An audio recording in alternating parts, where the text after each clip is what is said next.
أعوذ بالله من الشيطان الرجيم. بسم الله الرحمن الرحيم. وجاء الحق وزهق الباطل. Icela Allah angivikele kusathane ongathandwa. Egameni lika Allah onomusa onesihawu. Iqiniso lizovela amanga azoshabalala. Lalela-ke.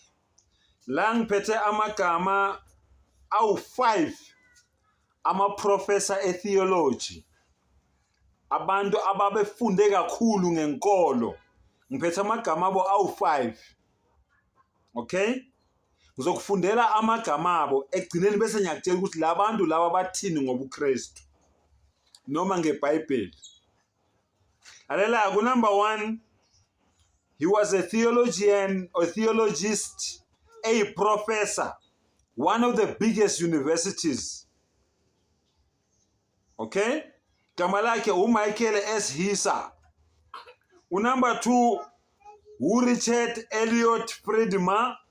Number 3, Mark Smith. Number 4, Karen Armstrong. Number 5, John Day.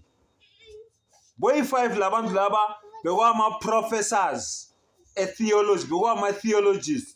Befunde kakhulu ngani ngezenkolo noma nge-religious.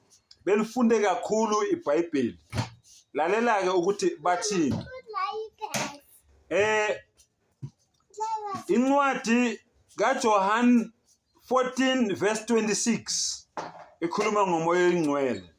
John 4 verse 24 ikhuluma ngomoya oyingcwele. Exodus 31:3 ikhuluma ngomoya oyingcwele. Genesis 1:2 ikhuluma ngomoya oyingcwele. Luka 4:1 ikhuluma ngomoya oyingcwele. Matthew 1:20 ikhuluma ngomoya oyingcwele. Luka 2:15 ikhuluma ngomoya oyingcwele. Luka 1:35 ikhuluma ngomoya oyingcwele. Abahluleli 4:6 ikhuluma ngomoya oyingcwele. Matthew 28:19 ikhuluma ngomoya oyingcwele. John 16:13 ikhuluma ngomoya oyingcwele. Ephesians 6 ikhuluma ngomoya oyingcwele ukuthi abantu abahlome ikhali likamoya. Acts 2:4 Izenzo 2:4 ikhuluma ngomoya oyingcwele. 1 John isahluko 4 iverse 1 ikhuluma ngomoya oyingcwele. Genesis 41 verse 38 ikhuluma ngomoya oyingcwele. 1 Samuel 16 iverse 13 ikhuluma ngomoya oyingcwele. Wonke lama verse la akhuluma ngomoya oyingcwele, wonke akhuluma ngomoya oyingcwele abahlukene. Yingakho ke labafundisi laba noma lama professor engikhothele wona bethi bona ngenxa yalento engikutshela yona iBhayibheli yi-rubbish, iBhayibheli yi-junk, iBhayibheli yisikhali esibulala umqondo womuntu omnyama. Ngoba nawe wena ofunda iBhayibheli uma ngikubuza ukuthi le mimoya engcwele ehlukile engikhuluma ngayo kule incwadi lezi yimuphi okuyiwona wona kuumoya weqiniso, nawe ngeke ungiphendule.